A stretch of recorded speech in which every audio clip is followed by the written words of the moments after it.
Muchas gracias. Agradezco la gentileza del Colegio de Ingenieros Huánuco, Consejo Departamental Huánuco, y la deferencia que han tenido para volver otra vez a invitarme para que yo pueda compartir algunos de mis conocimientos con ustedes.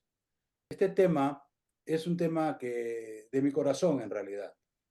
Yo hace unos 24 o 25 años me topé con Maquiavelo. Estaba como que un fin de semana y estaba un poco aburrido y me fui a la librería y busqué un libro que leer que me interesara y me encontré con el libro de Maquiavelo. Pero no estoy hablando del libro famoso de Maquiavelo. Yo me topé con el libro bueno de Maquiavelo, los discursos de la década de Tito Livio. Me gustó, excelente el libro, muy bueno porque habló de cosas que nadie hablaba. Todo el mundo sabía, pero nadie hablaba. Y es bueno que alguien hable y escriban las cosas para que la gente se eduque y diga, bueno, esto debe ser cierto, pues ya está impreso. Es interesante mencionar en este caso que Maquiavelo, digamos, tiene una trayectoria muy grande, escribió 8 libros, y bueno, voy al grano. Voy a hablar sobre un tema que se llama ganar o perder. Ese es el dilema, según Maquiavelo. ¿Por qué? Porque Maquiavelo justamente en su libro Los Discursos habló específicamente sobre este tema. Y para hacer esto yo voy a cliquear aquí en esta presentación está en línea, no es PowerPoint. Que ustedes se pueden referir a esta presentación después si quisieran ahondar o revisar lo que yo he dicho ahora. Entonces yo lo que voy a hacer aquí es cliquear aquí y voy a entrar directamente al artículo que yo he escrito ya pues algún tiempo, no me acuerdo, 3, 4, 5 años, sobre este tema. Ganar o perder, ese es el dilema. Es un dilema porque en la sociedad todos queremos ganar. Nadie ha dicho yo quiero perder. Perderán, pero no es porque quieren, sino porque así son las cosas. Entonces, ganas y pierdes. Ustedes saben que es ganar, no necesito explicarlo, y perder igual. ¿Por qué referimos aquí a Maquiavelo? Porque Maquiavelo fue uno de los, pues yo digo de los, no quiero decir único, pero de los pocos que habló sobre este tema en forma muy amplia. ¿Qué dijo Maquiavelo? Ahora estoy refiriéndome ya a lo que él dijo. Su libro es Los discursos sobre la primera década de Tito Livio. Yo les recomiendo a todos ustedes, si quieren aprender algo profundo, que lean este libro de Maquiavelo. Escrito alrededor de 1517, consideró oportuno mencionar la singular situación humana. 2 veces la mencionó, uno al principio y otro al final del libro. A mí me pareció interesante que lo mencionara 2 veces, porque hay muchos conceptos en ese libro, pero mencionados solamente una vez, porque estoy citando a Maquiavelo. En todos los asuntos humanos, uno se da cuenta, si los examina de cerca, que es imposible eliminar un inconveniente sin que surja otro. Más adelante reiteró, en todos los asuntos humanos existe esta dificultad. Cuando se quiere llevar las cosas a la perfección, siempre se encuentra que ligado al bien hay algo de mal y pareciera imposible tener uno sin el otro. Que estoy presentando casos en la ingeniería civil y en las otras ingenierías, en la experiencia del ser humano, que la verdad que dijo Maquiavelo en este libro se aplica y va a perdurar. Tenemos que acostumbrarnos a eso. Si ganamos, vamos a perder. Eso es una palabra muy fuerte, pero yo pretendo en esta presentación fundamentar lo que voy a decir. Yo enseñé 43 años en la Universidad de San Diego, aquí en California. Hace un año me he retirado completamente. Estoy ya jubilado. Nadie ganó nada ganándose quieto. Si usted quiere ganar, tiene que hacer algo para ganar. Y eso es cierto. Entonces, la pregunta que uno se hace ¿es posible desarrollar un producto o servicio que proporcione solo el bien, excluyendo el mal? Piénsenlo. Piénsenlo y miren su experiencia y van a ver que Maquiavelo estaba en lo cierto.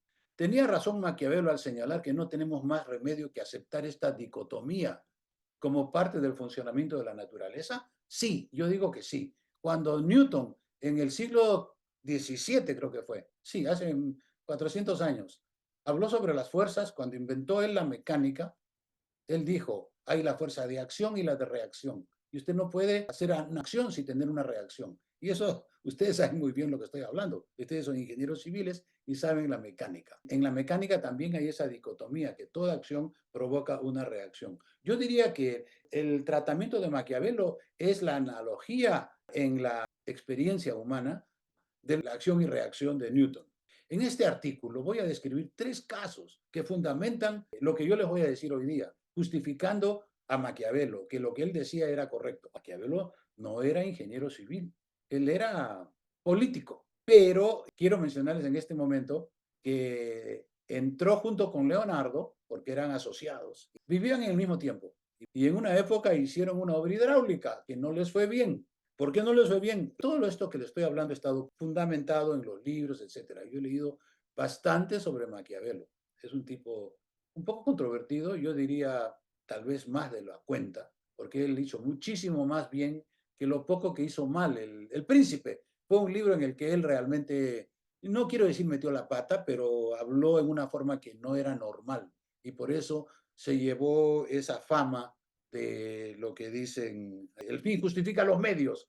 Dicen que eso dijo Maquiavelo. En fin, ¿lo habrá dicho o no? Digamos, una frase que tiene pues, muchos críticos de esa frase. El primer ejemplo que yo voy a hablar aquí es la ingeniería hidráulica, porque es nuestra ingeniería. A las sociedades humanas les gusta batallar con el clima. Hace demasiado frío o hace demasiado calor, está demasiado seco, demasiado húmedo. Siempre estamos hablando del clima. Reconocemos la importancia del agua. Hace poco yo he documentado que aproximadamente el 60% de la población vive en el clima húmedo y 40% en clima árido. De todas maneras, es interesante porque eso quiere decir que las sociedades humanas no se deciden si ir al árido o al seco y ahora está en 40-60. Podría cambiar en un futuro, pero la verdad es que hay mucha gente, bastante gente, 40% de la población humana viviendo en climas áridos. Y en los climas áridos, cuando la gente se acumula, hay necesidad de agua, pues. Todos tienen que ir al baño, todos tienen, bueno, no todos, pero la gran cantidad de personas jalan la bomba, por decir, van al baño, evacúan y luego jalan. Se necesita esa agua. Hace poco he leído que está fallando el agua en Ciudad de México y en México en general. Y no sé qué va a pasar, la verdad. Y no solamente en México, en varias partes del mundo está ausentándose el agua. Y los ingenieros hidráulicos, junto con el gobierno, vamos a tener que entrar allí a tallar y tratar de resolver el problema. Claro, es obvio que mientras la población aumenta, la cantidad de agua es normal y constante. Y luego entran la ecología y los animales y las plantas, que también tenemos que cuidar. Entonces, ellos también toman una cierta cantidad de agua. Eso está muy documentado, pero no ahondemos en eso porque eso no es el tema. Entonces, estamos hablando aquí de que las poblaciones humanas tienen una gran atracción por las zonas secas. ¿Pero por qué? ¿Por qué quiere uno vivir en un desierto si puede vivir en una jungla? Es que el desierto tiene sus ventajas. Para comenzar, no hay muchos bichos. Más bichos hay en la jungla porque a los bichos les gusta mucho el agua. A los bichos no les gusta mucho el desierto. Claro que hay bichos de desierto, pero eso es otro cuento. No hay bichos y hay sol. En cambio, en la jungla no. En el Amazonas, como está cubierto todo, hay mucha oscuridad. Entonces, cuando hay más sol es porque el clima es más árido. En climas áridos este número puede llover solamente 2 meses en climas áridos, pero en climas húmedos llueve 12 meses. En el Amazonas dice que llueve cada tarde, todo el año llueve, entonces hay mucha agua. El desarrollo contemporáneo comenzó más o menos, como digo, hace 120 años en forma decidida y los ingenieros hidráulicos aparecieron para poder mover el agua de donde estaba hasta donde tenía que estar. Y tenemos 120 años, aproximadamente 120 años haciendo esto, haciendo las represas, acumulando el agua, canalizando el agua. La información actual referida en Google es que hay 84,000 embalses y presas en Estados Unidos. Generalmente se dice así por decir que ese es aproximadamente un tercio de todo lo que hay en el mundo. O sea que multiplicando por 3 sería unos 240,000 presas, embalses en todo el mundo. Eso es solamente un número de referencia para demostrar que hay cantidad enorme de embalses. Entonces aquí digo yo que así es cuando las aseveraciones de Maquiavelo empiezan a perseguirnos. Los embalses se construyen para almacenar agua, pero el agua nunca se encuentra sola. Mientras fluye sobre la superficie de la Tierra, impulsada por la gravedad en dirección al océano estratégicamente más cercano, el agua tiende a recoger materiales sólidos como arena, limo y arcilla. Estos son los llamados sedimentos y eventualmente se pueden separar del flujo y depositarse. Por lo tanto, el diseño de embalses tiene que enfrentarse a la cuestión de cómo manejar los sedimentos. Y hay toda una profesión sobre esto. Dentro de la ingeniería hidráulica propiamente dicha está la ingeniería de sedimentos, la que el doctor Vanoni de Caltech en la Universidad de Estados Unidos desarrolló el año 75 con su gran manual de ingeniería de sedimentos. Después de esos, el que les habla y muchas otras personas han seguido ese tema como profesión. Y esa es una de mis áreas, de mis 4 áreas que yo manejo, uno de ellos es la ingeniería de sedimentos. Pero como me he dedicado a otras áreas, no he podido ahondar mucho pues, en los sedimentos. Usted maneja un área bien o 4 áreas más o menos. Y en mi personalidad yo, digamos, preferí manejar varias áreas, la hidrología, los canales abiertos, etcétera. Nos preguntamos, ¿el remover los sedimentos por medios mecánicos tampoco soluciona? Porque el agua que fluye siempre tiene la capacidad de arrastrar más sedimentos. Es muy conocido que si usted le quita todos los sedimentos al agua, el agua que discurre vuelve a recoger. El agua quiere cargar una cantidad de sedimentos y si usted se la quita es contraproducente porque no está ganando nada. Ese es el problema del sedimento. Para evitarlo, usted tendría que sacar todos los sedimentos y poner un canal de concreto. Y ahí sí, obviamente, ya no se recoge. Pero eso es carísimo, es una solución muy cara. Todos los reservorios se van a llenar de sedimentos. Estaban diseñados para llenarse de agua, pero se llenan de sedimentos. ¿Cuánto demora eso? Depende del clima, de localización, etcétera. Hay reservorios o embalses diseñados para específicamente retener sedimentos y pueden retener sedimentos en un solo evento, o en un año, o en 6 meses, y llenarse completamente. Y hay muchos ejemplos sobre eso. Hay una especialidad que se llama presas de retención de sedimentos.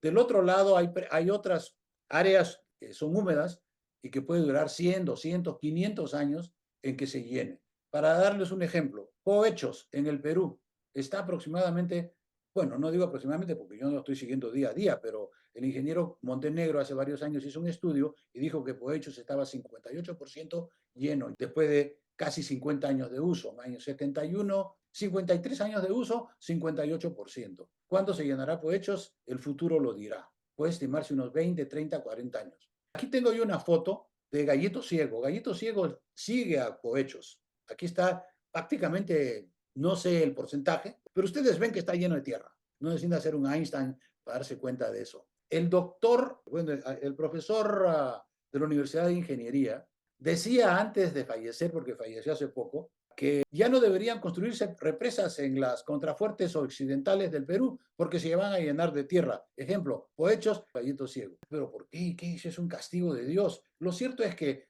los Andes son muy altos, cargan mucho sedimento, llueve mucho en el contrafuerte y por eso caen los sedimentos. Los sedimentos están yendo al océano. Tienen que irse por cuestión que tienen esfuerzo cortante, un esfuerzo cortante alto, una fuerza grande que mueve a estos sedimentos al océano. Entonces, eso está mal, ¿no es cierto? Pero ahora les voy a decir que está mal, sí, pero también está bien, porque esos sedimentos llegan al océano.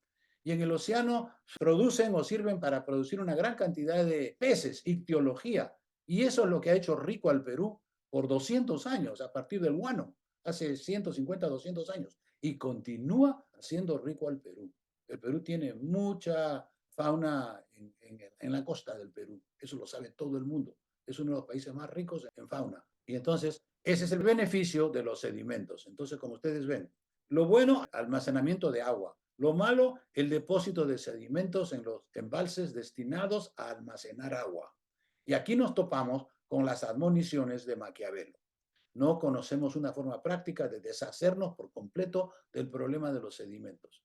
Existen profesionales que trabajan solamente en esta área, en los sedimentos, y todavía no se han resuelto los problemas. El sedimento viene con el territorio. Si almacenamos agua, almacenamos sedimentos. ¿Para qué sirven los sedimentos? Ese es otro cuento, ya ese no es nuestro tema. Los sedimentos son tan buenos y son tan malos. Tienen todos los nutrientes que van a ser usados eventualmente por la vegetación, etcétera, y por la naturaleza misma, pero a la vez es un problema de, digamos, están en el sitio, siempre hay que pelear con ellos, etcétera. Pasemos a otro tema, y yo creo que les va a interesar a ustedes igual que los sedimentos. Los ingenieros agrícolas y de irrigación, que también son civiles, están algunos involucrados en el trabajo de la salinidad y el control de la salinidad. Ese es el siguiente tema que yo voy a hablar ahora. La mayoría de las personas consideran el riego como una empresa encomiable. Hay que irrigar. Hace poco he escuchado que van a ya inaugurar a Chavin Mochic en La Libertad. Y hay varios otros proyectos grandes de irrigación, sobre todo en el Perú. el objetivo es aumentar la cantidad de alimentos. Habría que continuar irrigando. Las plantas utilizan el agua. Necesitamos el agua para las plantas. Por eso estamos manejando la hidráulica, para almacenar el agua. Pero el agua que llega mediante el riego no es pura. Como los sedimentos, esta agua tampoco es pura. Pero no estamos hablando de tierra, aquí estamos hablando de salinidad. Hay cierta cantidad de sal en todo el agua de riego y las plantas no utilizan la sal, por lo que la sal se acumula en el suelo. Como era de esperar, los dictámenes de Maquiavelo aparecen esta vez con cierta venganza. Digo cierta venganza usando la palabra porque en realidad la gente no está acostumbrada a perder. Nosotros nacimos y queremos pasar por todo el mundo antes de fallecer, ganando, ganando y ganando. Pero eso es falso. Siempre va a haber alguna pérdida. Hay que manejar nomás la pérdida y el efecto que ella pueda tener. Vamos a hablar justamente de ese tema ahora al respecto del tema de la salinidad. Para entender la agricultura de regadío, en contraposición a la de secano, en la cual no se utiliza el riego, debemos describir las diferencias entre ellas, exactamente como ocurren. En la agricultura de secano, los cultivos satisfacen sus necesidades fisiológicas en las inmediaciones, o sea, que buscan el agua por ahí y la encuentran. En la subsuperficie, el riego puede no ser absolutamente necesario en el centro del espectro climático, que yo llamo los 800 milímetros, pero ya cuando llega hasta los 400, 200 milímetros de precipitación anual, el riego es absolutamente imprescindible. Cuanto más seco el ambiente, mayor es la necesidad de importar agua para complementar la deficiencia. En el Perú se ha encontrado ya hace varios años, bueno, los incas también lo hacían, pero claro, en menor cantidad, en menor monto. Pero ahora ya hemos encontrado aquí en el Perú en los últimos 20, 30 años que tenemos un desierto y que podemos traer el agua y que podemos irrigar. Y hay varias irrigaciones y en realidad ahora se está cambiando la naturaleza del desierto costero peruano. El riego requiere el transporte de agua a grandes distancias y aquí es donde la situación se complica. El agua tiene una tendencia innata a recoger sólidos, tanto de molecular como de partículas. Ya vimos que recogía partículas, ahora vamos a decir que también recoge partículas moleculares que están en contacto con la superficie del suelo. Hay un asunto que se llama el momento dipolar de la molécula. Quiere decir que la molécula de agua, así como ustedes la ven, no está balanceada, está electrónicamente desbalanceada y tiende a recoger. Por eso es que cuando ustedes se bañan, le ponen un poquito de jabón y efectivamente funciona muy bien. Pero bueno, el jabón es para ayudar. Pero el agua de por sí, sin jabón te bañaría también. Pero tendría que estar mucho tiempo, tendría que estar... El agua tiene ese momento dipolar. El arrastre de diversos componentes químicos. ¿Cuáles son los componentes químicos que arrastra? Los metales alcalinos, que son el sodio y el potasio, y los alcalinotérreos, que son el magnesio y el calcio. ¿Y por qué menciono yo estos? Porque hay muchos otros, pero estos son los más grandes, los de mayor cantidad. Entonces, estos metales salen y se van al agua, y están en el agua. Lamentablemente, la naturaleza favorece al potasio y al magnesio, pero no le gusta el sodio y el calcio. Mayormente no le gusta, el calcio no tanto, intermedio, pero el sodio sí no le gusta a la vegetación. Entonces lo tienden a desperdiciar, a botar, a eliminar. Ahí comienza el problema del manejo de la salinidad. Tengo, por ejemplo, esta foto que es maravillosa, no sé cómo tuve la suerte de tomarla. Este es un canal de suministro de agua y un canal de drenaje. Distrito de riego y drenaje Welton Mohawk. Este es uno de los más famosos distritos de riego y drenaje de los Estados Unidos, Welton Mohawk en Arizona. Yo fui allí hace varios años, hace casi 20 años, conversé con la gente, etcétera. Quiero poner un paréntesis ahí que para que ustedes se enteren. Tengas en cuenta que estos canales fluyen en sentido contrario. El canal de la izquierda está fluyendo hacia aquí, el canal de la derecha está fluyendo hacia allá. Pero ¿cómo puede ser eso? Si el terreno es uno de ellos tiene que estar en contra del gradiente. Y exactamente es así, exactamente.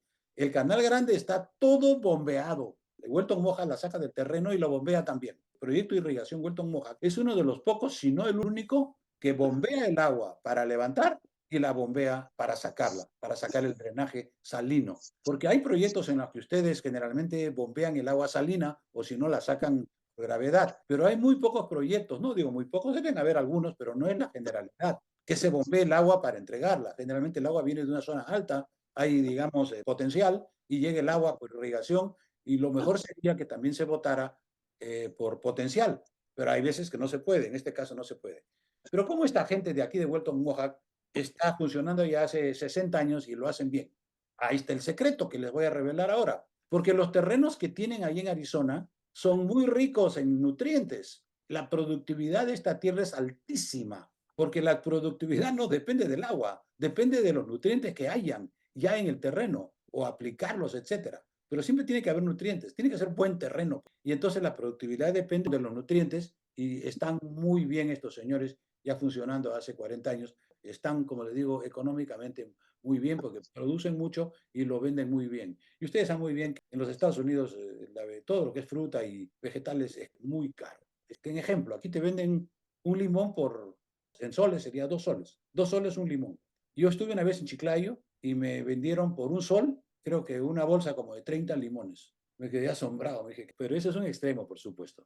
A lo largo de los años, los ingenieros de riego han ideado una forma de afrontar el problema de la salinidad. Ellos añaden una determinada cantidad de agua, que es la fracción de lixiviación, a la necesidad de evapotranspiración potencial del cultivo para eliminar la sal de la zona radicular y conducirla hacia aguas abajo a modo de drenaje. Pero esto acaba aumentando el contenido de sal de las aguas receptoras. Entonces quiere decir que cada irrigación produce sales aguas abajo. Pero si muchos hacen ese mismo trabajo, aguas abajo se va a salinizar. Vas a hacer un impacto en los usuarios aguas abajo. Por eso es que el Perú está bendecido, por Dios digo yo. ¿Por qué? Porque nosotros en la costa peruana hacemos un canalito y el agua se va al mar. Y al mar nadie te va a echar la culpa. Bueno, no nadie. Te van a echar la culpa. Es muy poca cantidad. Entonces sí se puede hacer. En toda la costa peruana se puede sacar la sal y llevar al océano porque está cerca. Esto no se puede hacer en otras áreas donde que no está cerca al mar. Y para eso les voy a contar a ustedes un par de ejemplos de los Estados Unidos. La sal antropogénica se suma a la cantidad de sal del río. Todos los ríos tienen una concentración natural de sal, pero la sal proveniente del riego aumenta la salinidad, lo que impone un gravamen a la corriente receptora. Si se toma la decisión de no drenar las sales, las voy a guardar por aquí, las voy a esconder bajo el tapete, si se puede hacer, y se ha hecho en varias oportunidades. Aquí les estoy dando un ejemplo de la laguna de evaporación sur, porque hay sur, norte, tienen varias, son 4 creo, en el distrito de drenaje del lago Tulare, condado de Kings, California, donde tienen unas zonas inmensas, ya ustedes ven esto, parece inmenso. Esta es una de 3 o 4 lagunas de evaporación cuyo funcionamiento y destino, razón de ser, es acumular la sal. Pero ¿por cuántos años han acumulado la sal estos señores ahí en Tulare? La respuesta es aproximadamente 100 años. Llevan desarrollando Tulare desde el año 1920, más o menos. Unos 100 años se ha acumulado toda esta sal. Oiga, pero ¿tanta sal? Es que hay mucho desarrollo ahí, 60.000 hectáreas en esa zona. Y además, no va a ningún lugar porque es una fosa. No hay canal para sacar esta sal. Es un lago. Bueno, fue un lago, ahora ya no es lago. Ahora lo secaron todo y lo aprovechan para la agricultura. Esto ya pasó hace más de 100 años. Les demuestro a ustedes que aquí esto no es sostenible. Cuando yo estuve allá hace 20 años, el ingeniero de campo me dijo, nosotros calculamos que tenemos 60 años más. 60 años más es un montón, ¿no? Son 3 generaciones, pero bueno, en el tiempo de humano es mucho y no es. Ellos pensaban que 60 años más tenían que, por decir, usar la palabra ya acogotarse y salir del campo y dejar toda la sal ahí atrás. ¿A dónde la vas a llevar? Entonces, pero usted dirá, bueno, esa sal no me importa porque está ahí guardada. Lo que pasa es que esa sal, ya lo demostró la gente que ha estudiado esto, se mete al agua subterránea. Eventualmente, por gradiente, entra al agua subterránea. Y ahí empieza a fastidiar a todos los usuarios de agua subterránea. Usuarios de agua subterránea en la proximidad se van a molestar eventualmente. ¿Cuánto? Esos ya serán los ingenieros de riego que determinen cuál es el efecto. Y por último, hablamos de este famoso proyecto, que es el mejor y a la vez el peor. A ver, aclaremos qué estoy diciendo aquí. ¿Cómo que es el mejor? Los señores que administran este proyecto de irrigación, pues dicen que es el mejor. Está el mejor manejado, la ingeniería es de lo último. Este proyecto se llama el Valle Imperial. Lo que ustedes ven aquí, el verde, es irrigación. Esto entró en el año 1920, o sea que ahora ha pasado ya 100 años. Lo que está aquí marrón a la izquierda, esto es el desierto. Antes se llamaba desierto de California. Ahora ya no es desierto en esta zona, es irrigación. Y esto de aquí también es desierto, y miren el desierto atrás. Este es el desierto en el este de California. ¿En dónde termina el cuento? ¿Y este negro qué cosa es? Este es un lago, pero no es un lago natural. Si no fuera por la irrigación, este lago no existiría. Hace 100 años esto se llamaba lago Coahuila, pero no era lago Coahuila, era seco. Tiene menos 91 metros de profundidad. O sea que aquí hay 91 metros de profundidad. Si se seca todo, usted camina hasta adentro y se va 91 metros debajo del nivel del mar. Es un lago subtendido. Entonces, ¿de dónde salen esas aguas? Esa agua es del drenaje salino del Valle Imperial. ¿Pero por qué tanta? Porque el Valle Imperial es grande. Y además hay otro valle, el Coachella, que es este de aquí, que es más chiquito, pero también deposita. Entonces, este lago está lleno de basura. Es el mejor irrigación del mundo, pero tiene el peor lago lleno de basura del mundo. ¿No fue un genio Maquiavelo? Yo creo que fue. Maquiavelo no podía imaginarse que esto iba a suceder 400 años después en Estados Unidos. Ese es otro ejemplo. Y por último, aquí terminar ya con el famoso, infamoso cambio climático global. Hay cierta cantidad de personas que no lo quieren reconocer, pero lo cierto es que el cambio climático global existe. Revisas en el web que te digan cuál es la concentración de dióxido de carbono y la actual, la más alta que yo he leído ahora, porque estaba en 425, 426, ahora está en 428, aquí está. Por ahí está, 428. En los últimos 2 años se subió 1 o 2. Hay años que ha subido 2, hay años que ha subido 1, dependiendo del uso, etcétera. Está subiendo. Todo el mundo sabe eso. ¿Que va a causar problemas? No, ya está causando problemas. Que la gente no está haciendo nada en general es porque los políticos no están haciendo nada. Porque yo no puedo hacer nada. Los políticos tienen que hacer. El presidente Biden, el presidente del Perú, etcétera, se tienen que reunir todos a nivel mundial y decidir qué cosa es lo que vamos a hacer. Todo el mundo sabe, no todo el mundo. 95% de la gente a nivel mundial está de acuerdo en que efectivamente es un cambio climático global antropogénico, quiere decir causado por el hombre. Hay un 5% reticente que no quiere verlo, que no quiere hacerlo, están interesados en hacer negocio para ellos. Tú no puedes obligar a gente que lo haga, salvo que lo hagas ya por leyes, que sea ilegal hacer esto. Si fuera ilegal manejar un carro hoy día, ninguno de nosotros manejaríamos, pero no es ilegal. Comencemos por el inicio. El comienzo del cambio climático global, tal como lo entendemos ahora, se debe a los logros del industrial estadounidense Henry Ford. ¿Qué hizo Ford? En 1913, Ford finalizó la implementación de su línea de ensamblaje, la cual permitió que la producción en masa de vehículos automotores, al mismo tiempo que aumentó considerablemente la producción de automóviles. Con el tiempo, este intrépido desarrollo provocó una reducción en el costo, o sea que ahora cualquier perico de los palotes, por decir, podría comprarse un carro, como es lo que pasa ahora. Cuando la gente accede a la clase media, inmediatamente se compran un carro. Yo digo medio en broma, medio en serio, que el cambio climático global actual no es de los americanos, sino de los chinos, con el debido respeto que se merecen. Porque ellos son muchos. Y entonces cuando entran a la clase media, entran en cantidades millonadas. Y ahora yo diría que una gran cantidad de la población china está en la clase media y ya se compraron un carro. Actualmente se conoce que hay más producción de carros en la China que en los mismos Estados Unidos, que fueron los que hace 100 años inventaron el asunto. ¿Por qué? Porque por cada americano, que son 300 millones, hay 5 chinos. Los chinos son 1.500 millones. La historia narra que Henry Ford nunca asistió a la escuela secundaria. ¿Quién fue Henry Ford que hizo tanto, tan bien y tan mal, como diría Maquiavelo? Sin embargo, a la edad de 28 años le ofrecieron un trabajo de ingeniero con su limitada información científica. Ford no pudo comprender las consecuencias de la aventura geológica y atmosférica a la cual, sin percatarse, llevó al mundo contemporáneo. Él hizo nomás, él hizo, voy a hacer carros, hizo un montón de carros. Si yo le pongo en la línea de ensamblaje, voy a producir 10 en vez de 1 o 100 en vez de 1, y bueno, el resto es historia. Y así fue. Y luego que lo hizo, mucha gente copiaron y tienen varias marcas, etcétera, etcétera. Luego los extranjeros se copiaron a partir del año 60, los japoneses con los Toyotas, con los Datsun, luego ahora los coreanos, y son muy buenos carros. Entonces, hasta cierto punto han superado a los inventores, los asiáticos, digamos, los chinos, los japoneses y los coreanos. Este problema comenzó a partir del siglo XX, a partir de 1913. A la naturaleza le llevó una gran cantidad de tiempo, unos 360 millones de años, para eliminar el excedente de materia orgánica acumulada en la superficie de la Tierra, con el fin de que nuestra atmósfera pudiera conservar una semblanza de equilibrio. Porque la atmósfera está en el equilibrio entre la cantidad de dióxido de carbono, es lo importante.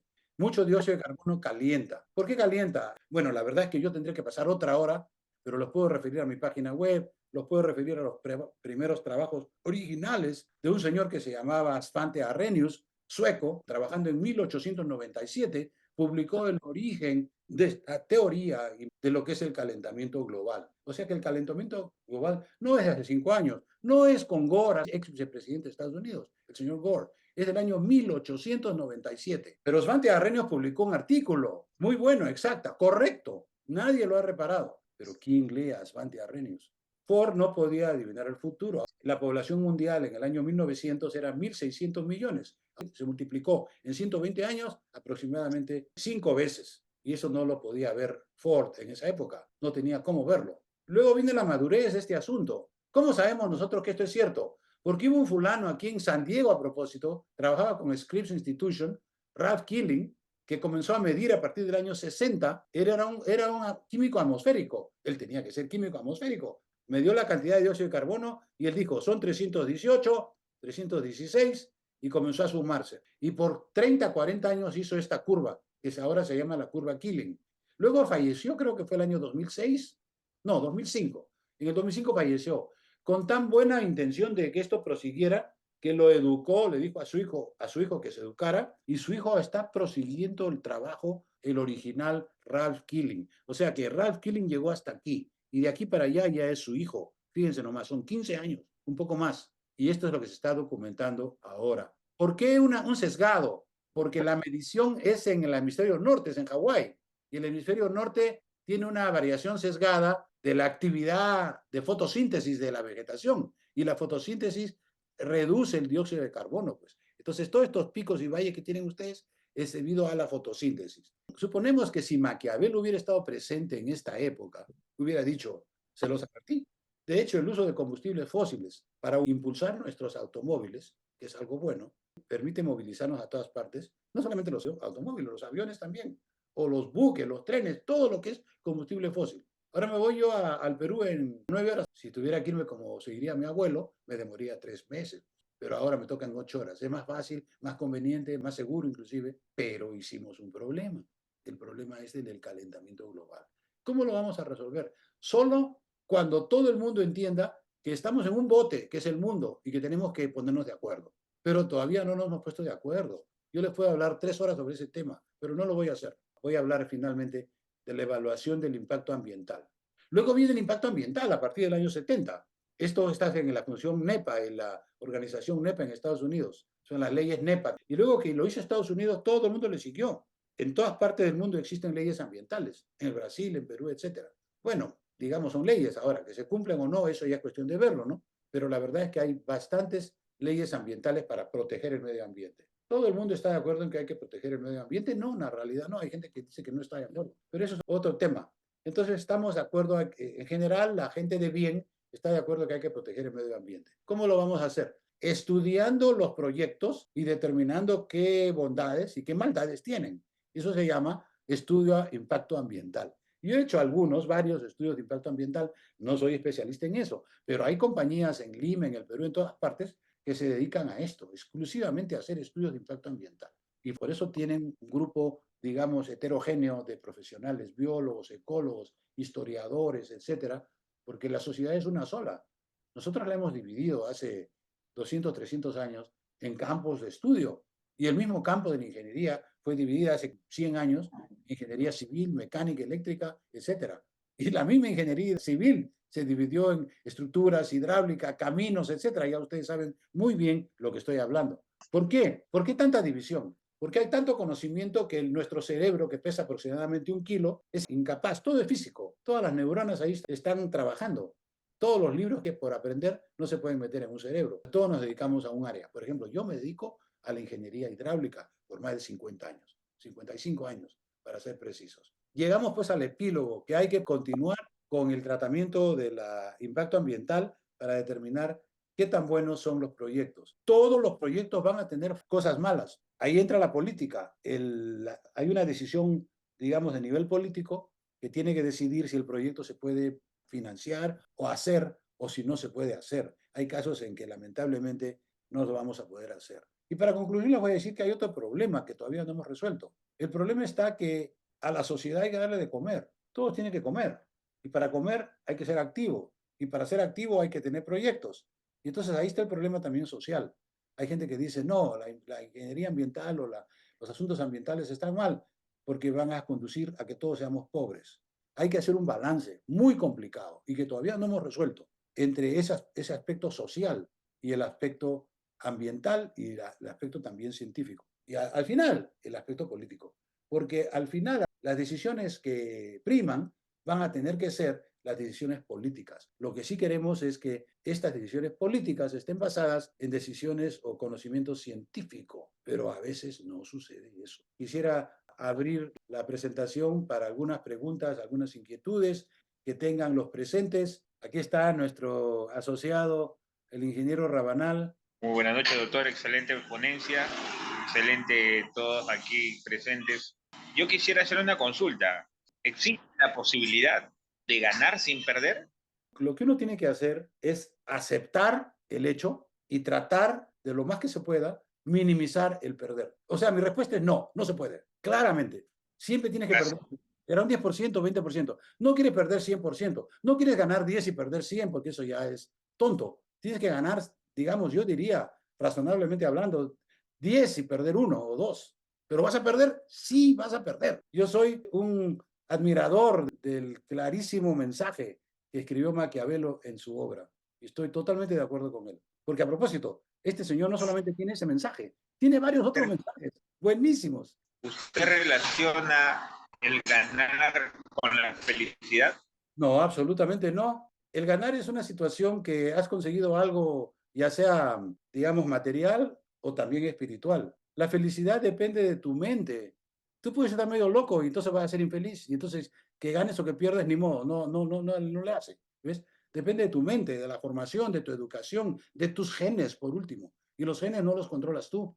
Eso viene de lo anterior, ¿no? De tus padres, de tus abuelos. Entonces, ahí hay una formación muy compleja de genes, educación, cultura. Es importante lo de la cultura. Hay culturas diferentes. En el mundo tenemos 240 países, de los cuales, digamos, hay muchos pequeñitos. Hay una isla, creo que en el Pacífico, que tiene 200 personas. Ya es un país, porque ahora todo el mundo se lo reconoce, ¿no? Ya no hay ciudadano de segunda clase. Pero bueno, lo cierto es que siempre hay algo que perder. Además, yo creo que tú, como persona inteligente, debes reconocer que tú estás viviendo en la naturaleza y que si la naturaleza te dice tienes que perder, tú no te vas a oponer a la naturaleza porque ahí sí perderías completamente. No se puede uno oponer a la naturaleza.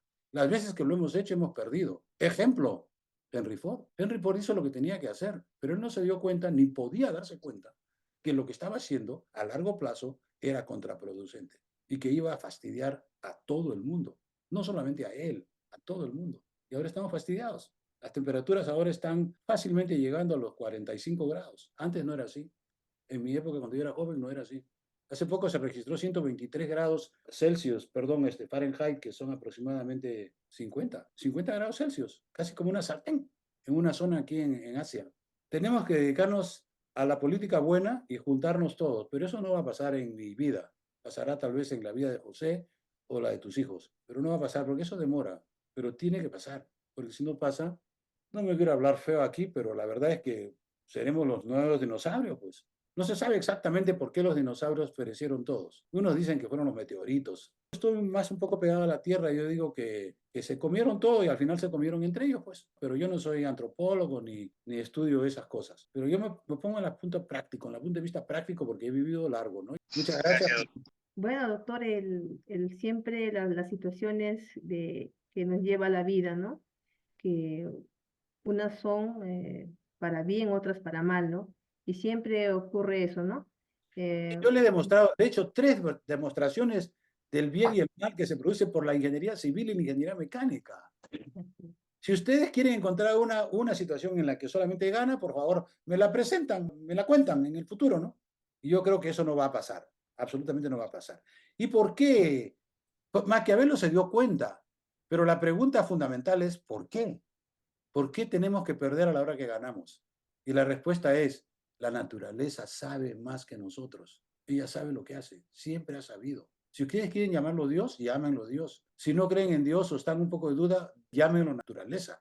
La naturaleza sabe muchísimo más que nosotros. Pero la naturaleza como tal, la que conocemos nosotros, tiene 4.000 millones. Comparen la naturaleza con sus 4.000 millones desde el origen de la Tierra, 4.000 millones.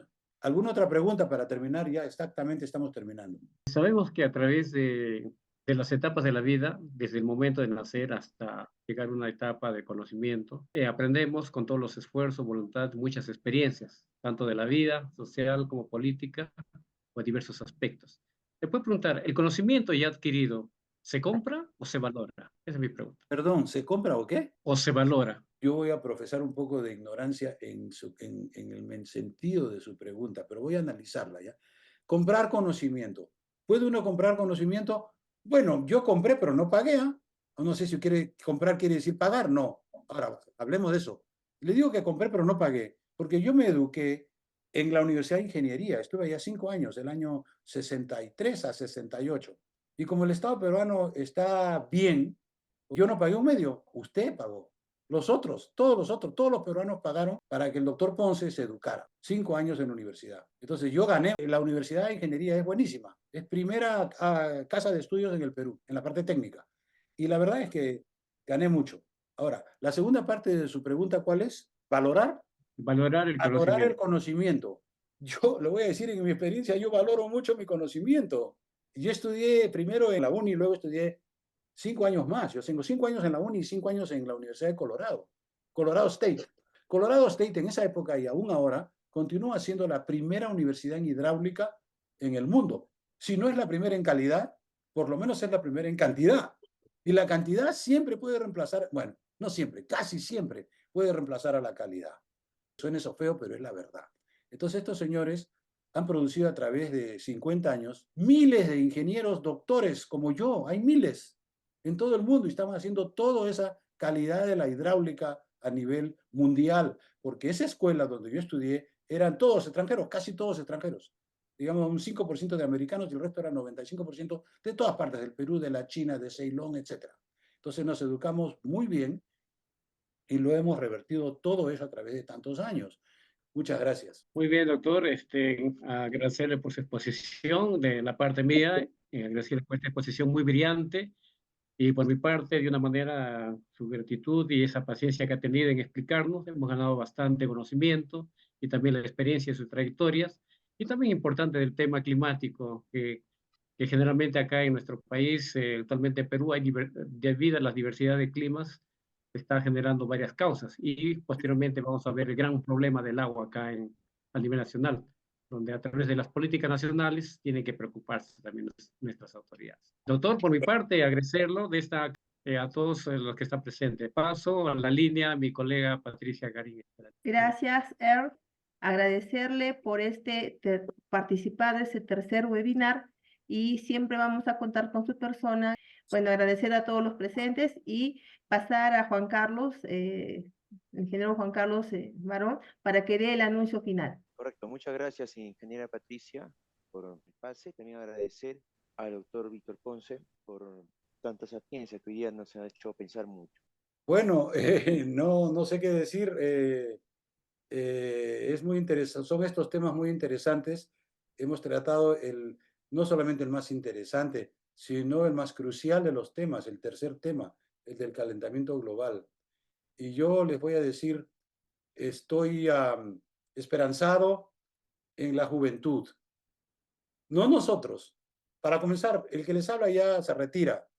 Bueno, ya estoy retirado, pero la generación actual no está en condiciones anímicas ni de otro tipo de solucionar el problema del calentamiento.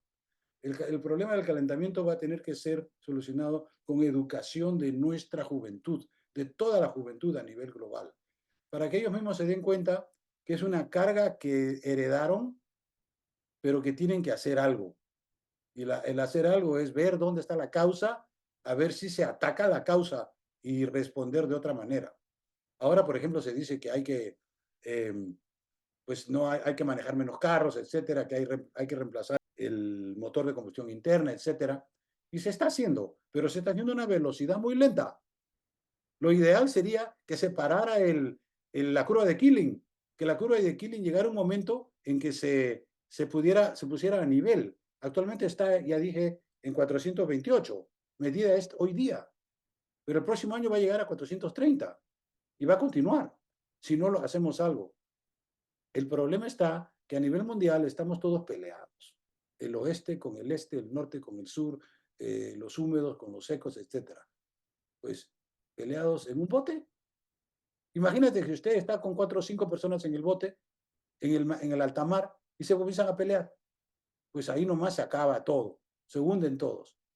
Uno lo bota al otro, es decir, No puede haber esa pelea cuando el problema es álgido, es crítico, es crucial, es existencial. Hay una palabra que han inventado acá, bueno, no es una palabra inglesa, es cuestión de existencia, es lo más fundamental. Y con eso yo termino mi contribución. Muchas gracias, Patricia, nuevamente, y al Colegio de Ingenieros y el grupo de profesionales que tienen allá en Huánuco. Bueno, muchas gracias. Gracias, doctor Ponce, y a todos los participantes. Buenas noches.